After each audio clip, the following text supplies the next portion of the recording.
নমস্কার বন্ধুরা, golden education ওয়ার্ল্ডে সকলকে স্বাগত জানাচ্ছি। আজকে আমি গঙ্গা নদীর উপর আরও একটি এমসিকিউ আলোচনা ভিডিও নিয়ে তোমাদের সামনে চলে এসেছি।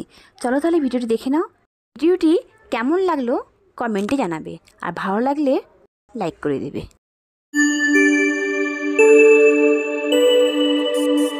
প্রথম প্রশ্ন, গঙ্গার উপর ফারাক্কা ব্যারেজের সামনে থেকে ভাগীরথী হুগলি নদীর জল সরবরাহ বাড়ানোর জন্য কোন খাল কাটা হয়েছে? এখানে উত্তর হবে এ, ফিডার ক্যানেল। ফিডার ক্যানেল গঙ্গার উপর ফারাক্কা ব্যারেজের সামনে থেকে ভাগীরথী হুগলি নদীর জল সরবরাহ বাড়ানোর জন্য কাটা হয়েছে। পরের প্রশ্ন, তিলাইয়া বাঁধ কোন নদীতে অবস্থিত? এখানে উত্তর হবে বি, বরাকর। তিলাইয়া বাঁধ বরাকর নদীতে অবস্থিত। পরের প্রশ্ন, তেনুঘাট বাঁধটি কোন নদীতে অবস্থিত? এখানে উত্তর হবে বি, দামোদর। তেনুঘাট বাঁধটি দামোদর নদীতে অবস্থিত।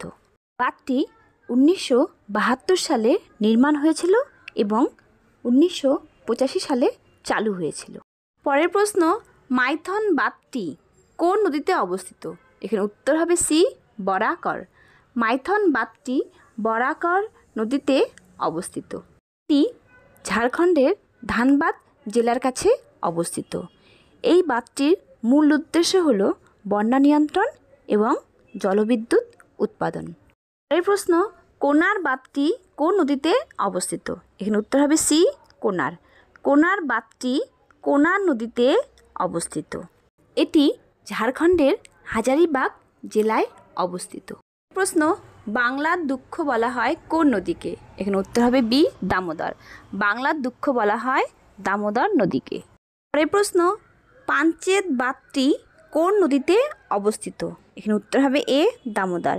পাঞ্চেত বাঁধটি দামোদর নদীতে অবস্থিত। পরের প্রশ্ন, দ্বারকেশ্বর ও শিলাবতী নদীর মিলিত নাম হলো? এখানে উত্তর হবে এ, রূপনারায়ণ। দ্বারকেশ্বর ও শিলাবতী নদীর মিলিত নাম হলো রূপনারায়ণ নদী। প্রশ্ন, কোন নদীটি দামোদরের শাখা নদী আবার রূপনারায়ণের উপনদী? এখানে উত্তর হবে এ, মুন্ডেশ্বরী। মুন্ডেশ্বরী নদীটি দামোদরের শাখা নদী আবার রূপনারায়ণের উপনদী। পরের প্রশ্ন, মুকুটমণিপুর বাঁধ কোন নদীতে অবস্থিত? এখানে উত্তর হবে এ, কংসাবতী। মুকুটমণিপুর বাঁধ কংসাবতী নদীতে অবস্থিত। বাঁধটি পশ্চিমবঙ্গ রাজ্যের বাঁকুড়া জেলার খাতড়া মহকুমায় অবস্থিত। পরের প্রশ্ন, তিলপাড়া ব্যারেজ কোন নদীতে অবস্থিত? এখানে উত্তর হবে সি, ময়ূরাক্ষী। তিলপাড়া ব্যারেজ ময়ূরাক্ষী নদীতে অবস্থিত।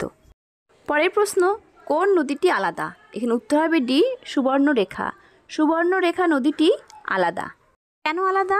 সুবর্ণরেখা নদীটি সরাসরি বঙ্গোপসাগরে পড়েছে।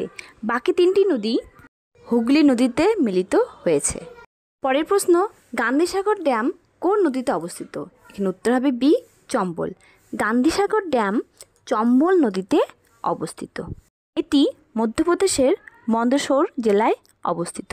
প্রশ্ন, রানা প্রতাপ সাগর ড্যাম কোন নদীতে অবস্থিত? এখানে উত্তর হবে সি, চম্বল। রানা প্রতাপ সাগর ড্যাম চম্বল নদীতে অবস্থিত। পরের প্রশ্ন, জহর সাগর ড্যাম কোন নদীতে অবস্থিত? এখানে উত্তর হবে সি, চম্বল। জহর সাগর ড্যাম চম্বল নদীতে অবস্থিত। এই প্রশ্ন, কংসাবতী ও কেলেঘাই নদীর মিলিত প্রবাহের নাম কি? এখানে উত্তর হবে বি, হলদি। কংসাবতী ও কেলেঘাই নদীর মিলিত প্রবাহের নাম হলদি নদী। কেশবপুরের কাছে এই দুটি নদী মিলিত হয়ে হলদি নদীর সৃষ্টি করেছে। এই প্রশ্ন, কোন নদীটি আলাদা? এখানে উত্তর হবে এ, কিষানগঙ্গা। কিষানগঙ্গা নদীটি আলাদা, কারণ বাকি তিনটি গঙ্গার উপনদী হলেও কিষানগঙ্গা ঝিলামের উপনদী, তাই কিষানগঙ্গা আলাদা। এই প্রশ্ন, কোনটি গঙ্গার সরাসরি উপনদী নয়? এখানে উত্তর হবে এ, মহানন্দা। মহানন্দা গঙ্গার সরাসরি উপনদী নয়। এই প্রশ্ন, কোনটি যমুনার উপনদী নয়? এখানে উত্তর হবে ডি, বানাস। বানাস যমুনার উপনদী নয়, এটি চম্বলের উপনদী। এই প্রশ্ন, অলকানন্দা ও ভাগীরথী যেখানে মিলিত হয়েছে তার নাম? এখানে উত্তর হবে সি, দেবপ্রয়াগ। অলকানন্দা ও ভাগীরথী যেখানে মিলিত হয়েছে তার নাম দেবপ্রয়াগ। পরের প্রশ্ন, গঙ্গা ও যমুনা যেখানে মিলিত হয়েছে তার নাম, এখানে উত্তর হবে বি, প্রয়াগরাজ। গঙ্গা ও যমুনা যেখানে মিলিত হয়েছে তার নাম প্রয়াগরাজ। পরের প্রশ্ন, কোনটি আলাদা, এখানে উত্তর হবে ডি, মহারানা প্রতাপ সাগর। মহারানা প্রতাপ সাগর আলাদা। কেন আলাদা? কারণ মহারানা প্রতাপ সাগর পিয়াস বা বিতস্তা নদীতে অবস্থিত। অপরপক্ষে বাকি যে ড্যামগুলি রয়েছে সেগুলি চম্বলের উপর অবস্থিত। প্রশ্ন, কোনটি দামোদরের উপনদী নয়, এখানে উত্তর হবে ডি, মুন্ডেশ্বরী। মুন্ডেশ্বরী দামোদরের উপনদী নয়। প্রশ্ন, তারাফেনী কোন নদীতে অবস্থিত, এখানে উত্তর হবে ডি, তারাফেনী। তারাফেনী তারাফেনী নদীতে অবস্থিত। এই প্রশ্ন, হলদি নদীর দৈর্ঘ্য কত, এখানে উত্তর হবে এ, 24 কিলোমিটার। হলদি নদীর দৈর্ঘ্য 24 কিলোমিটার পর্যন্ত। কেমন লাগলো তোমাদের গঙ্গা নদীর উপর 25টি MCQ আলোচনা ভিডিও ক্লাস? পরের দিন, পরের সপ্তাহে ঠিক এই সময় আমি আরও একটি ভিডিও নিয়ে তোমাদের সামনে চলে আসব। আজ আসি। ভিডিওটি যদি ভালো লেগে থাকে লাইক করে দেবে, আর চ্যানেলটি যদি সাবস্ক্রাইব করে না থাকো সাবস্ক্রাইব করে দেবে। ধন্যবাদ।